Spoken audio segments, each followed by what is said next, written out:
They all want to hedge their bets. And so far, the Taliban have been winning. So you've got to change that perception.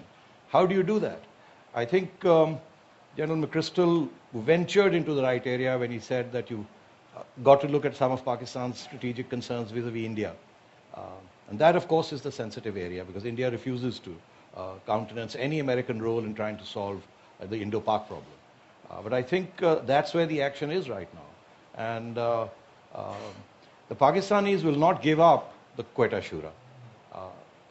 Now you have the Saudis, you have the Turks. The Turkish Prime Minister was in Pakistan about 2 weeks ago. The Turks are now trying to play a role in trying to put together some sort of back channel. It hasn't gone anywhere, but the Turks, Saudis, Pakistanis, and the British are trying to do this. But those are the opening statements, in a sense. You've got to have more of that. To what extent will America facilitate that? To what extent will Mr. Karzai be amenable to something like that? All these are big questions.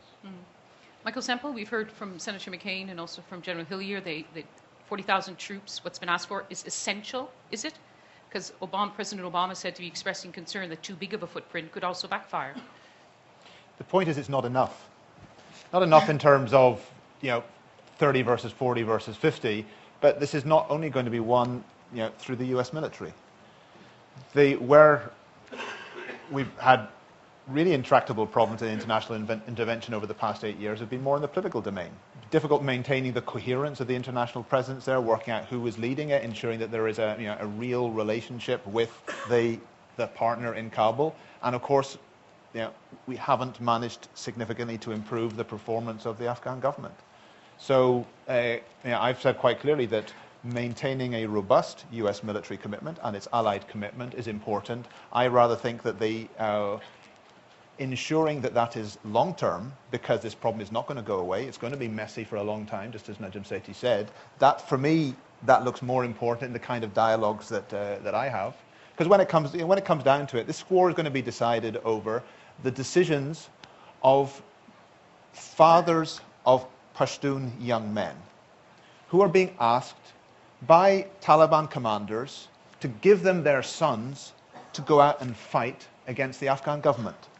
And at the moment, the message that those Taliban commander recruiters are bringing is that, give us our son. It's a great fight against the United States.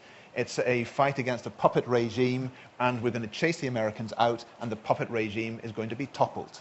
It's the argument, the discussion in those houses which will decide the fate of Afghanistan and also stability inside South Asia. And anything that we can do to change the tenor of that discussion will help, so that fathers of those Pashtun young men say, that's what you said last year when you took my other son and he's dead, and the Americans still haven't run away, and the puppet regime still hasn't toppled, and actually this year it looks less likely to topple. That's the way that you can change the tenor of the debate. But I don't think it's going to be the sort of 30 or the 40, 50,000 this year. It's going to be the impression that the commitment is long enough to ensure that there actually is stability in the country. That will decide it. But I think that runs right up against the fact that, and I believe you're absolutely right there, of creating that confidence that we're there till we get the situation right where Afghans can choose how they wish to live. That sadly runs right up against the fact that in Western countries contributing, the perception is exactly as you decide, that the Taliban have the surge, have the momentum, and that perception sort of continues throughout. I just speak, for around in Canada, Canadians know 3 things about the mission. We've lost young soldiers, improvised explosive devices, and corruption in the Afghanistan government, and really all 3 of those start to lead to a lack of confidence that we are going to be successful in the longer term. So the 2 butt head-to-head without question, because I believe you're correct. How do we change that geopolitical strategic dynamic in the next 6 to 18 months, because I think you have to do it then, and if you haven't changed it, so that at the end of 18 months, we all have a confidence that we're going to come out this right 3, 5, 7, 9 years down the road. If we haven't changed in 18 months, then we will not change it. And could I add my voice of agreement in this long period, what appears to be a long period of decision-making process that has been gone through, combined with all the leaks and the difference of opinion, combined with the important thing is a, quote, exit strategy being bandied about. The exit strategy is success. The exit strategy is not a time date certain. Exit strategy is when you succeed and you can begin to draw down. And I worry that this process, along with the things that General and Michael have said, have sounded an uncertain trumpet. And that uncertain trumpet is heard by people who have to stay in the neighborhood. We leave, they're there, and they have to accommodate. And the people don't want the Taliban back, do they, Michael? They don't want it back. But the point is, if you're going to accommodate to the United States of America and our allied forces, and then they leave, they know what the consequences of that are. It argues for a firm decision, a discussion about success, not about date certains for exit or even exit strategies. And that's what I worry about, the message that's being sent, that we are going to be there, but we are planning on getting out as a higher priority as to how much we succeed. Sir. Okay, it's okay. I'm Pedro Villanova from the Ministry of Defense of Spain. I'm happy that we arrived to the issue of regionalization. My questions are directed to the panel, but basically to Michael and Mr. Sethi. To make a regional approach a contribution to the stabilization of Afghanistan, several conditions have to be met. One is, are we sure that we know the legitimate, or what they perceived as legitimate, interest on Afghanistan on behalf of all regional actors, not only Iran, Pakistan, but also Russia, China, etc.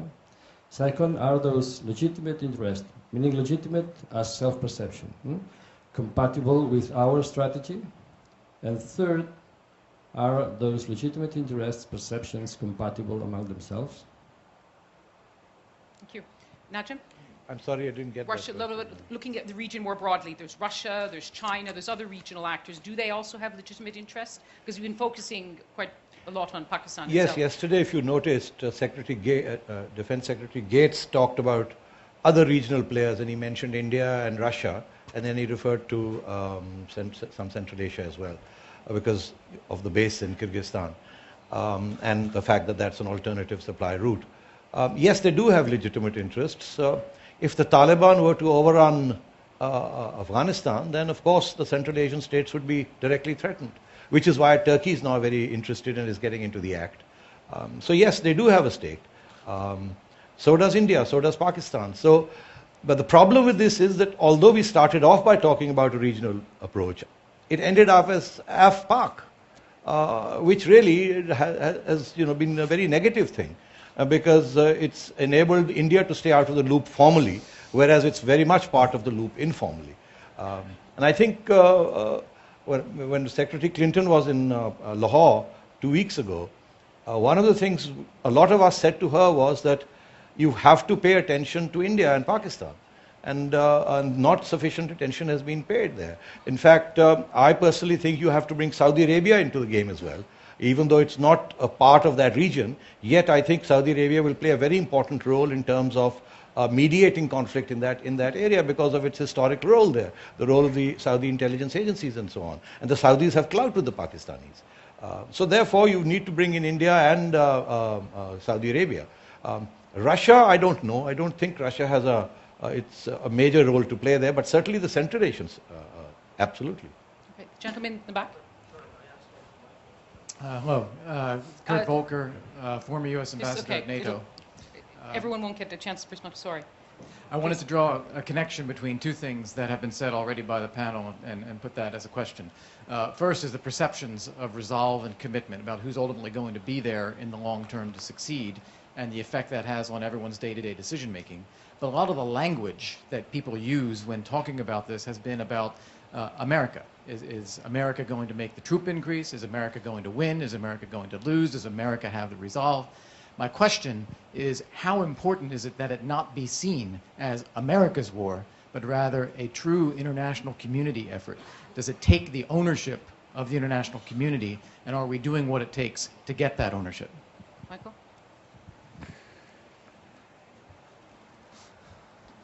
I can certainly say that in many of the conversations that I have with, Pashtun fathers, they clearly the people who are trying to persuade them to give their sons to fight are playing on the American card. And I think that Afghans are much less willing to fight against the whole world or against the United Nations or against a government which is legitimately supported. I was rather taken by reading through the Department of Defense Strategic Communications strategy, finding that there were something like 80 references in it to NATO and the role of NATO, and half a dozen references to the role of the United Nations. There are some things to be done about the cosmetics, the presentation, the way that we go around doing business.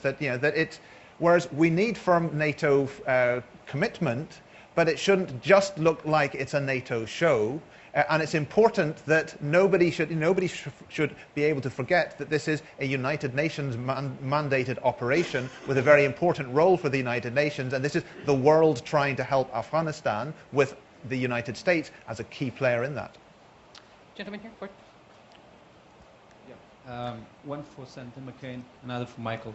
Senator McCain, as a Vietnam War veteran, what you make of the new domino theory that tells us that if the Taliban return to power in Kabul, the next consequence would be another 9/11. And for Michael, what you make of the new debate among the American military about the need to pasteurize the campaign, bringing special forces doing PSYOPs, civilian operations in each Pashtun tribe, as opposed to big conventional or quasi-conventional operations. Senator McCain? As far as the domino theory is concerned, I'm convinced that we cannot allow Afghanistan to return to be a base for attacks on the United States and our allies. As different from the Vietnam War, we now have stateless terrorist organizations as one of really the source of the major threat, and I have very little doubt that Al-Qaeda would return to Afghanistan if the Taliban regained control. This is not, I don't know how you can describe it, anything. You can change the perception that this is America's war, but a lot of thinking people also know that this is a test for NATO, the first real test for NATO, since it's the first conflict outside of Europe that we have been engaged in. I love Central Asia. I've always been intrigued by it. I've been intrigued by the Great Game and the events there, particularly with the enormous energy resources that reside there. I think is going to be one of the more fascinating repeats, perhaps, of history as different powers compete for influence in the very weak region. Could I just finally say very quickly, of course, Pakistan and Afghanistan are vital, and you cannot separate the other. But in my view, right now, it depends on our policy towards Afghanistan that will affect directly the Afghan situation. If we don't show a clear, strong commitment, then the Pakistanis will be seeking accommodations that will allow them to survive in the region. I think you've got two conflicting timelines. I think you've got a 6 to 18-month timeline that you've got to create with actions, a changed political, geostrategic dynamic to convince people that we are going to be successful in helping Afghans get to the kind of society and country that they want to have. And two, you can't change and revitalize the United Nations, refocus it in that timeline, and you certainly can't revolutionize NATO sufficiently in that timeline to have a NATO effect. It is going to rest upon the Americans. Okay. Michael, about the changes in the operations? I was actually going to answer both. I was going to say that domino theories should be looked at empirically, not just taken as theories. And I think if you look at this one, you're going